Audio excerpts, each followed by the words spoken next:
মালদাহে থমকে উন্নয়নের পাঁচালী প্রচার, টোটো চালকের টাকা না দেওয়ার অভিযোগ। অভিষেকের সফরের আগেই বিভ্রাট। মালদাহে থমকে উন্নয়নের পাঁচালীর প্রচার, টোটো চালকদের প্রাপ্য টাকা না দেওয়ার অভিযোগ। প্রচার বন্ধ হতেই ক্ষুব্ধ জেলা তৃণমূলের একাংশ। অভিষেকের সফরের আগেই বিভ্রাট। মালদাহে থমকে উন্নয়নের পাঁচালীর প্রচার, টোটো চালকদের প্রাপ্য টাকা না দেওয়ার অভিযোগ। প্রচার বন্ধ হতেই ক্ষুব্ধ জেলা তৃণমূলের একাংশ। এ বিষয়ে তৃণমূলের কি অভিযোগ শোনাবো। তো আমরা যেটা দেখেছি সব জায়গায় এমএলএরাই কিন্তু টোটোটা চালায়, যেহেতু তারাই তো জায়গায় আছে, একটা ইয়ের মধ্যে আছে।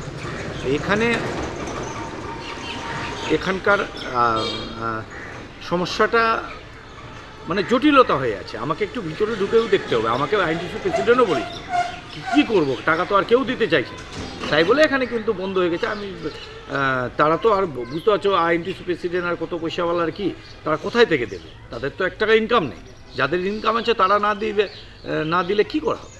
আমাদের বিধানসভার দায়িত্বে হচ্ছে আমাদের এমএলএ, সেটা তো এমএলএ দেখবে, সেটা তো তাকে দেওয়া উচিত। আপনার স্থানীয় বিজেপি নেতৃত্বের কি অভিযোগ শোনাবো। তৃণমূল সরকার মানে কাটমানির সরকার।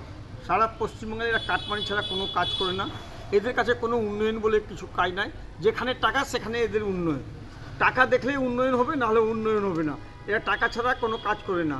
এই জন্য উন্নয়ন বন্ধ আছে, এখানে বন্ধ আছে, কাটমানি পাচ্ছে না, এই জন্য প্রচার নাই। যেখানে কাটমানি পাবে সেখানে প্রচার ভালো করে হবে। এখানে কাটমানি পাচ্ছে না বলে প্রচার বন্ধ হয়ে যাচ্ছে।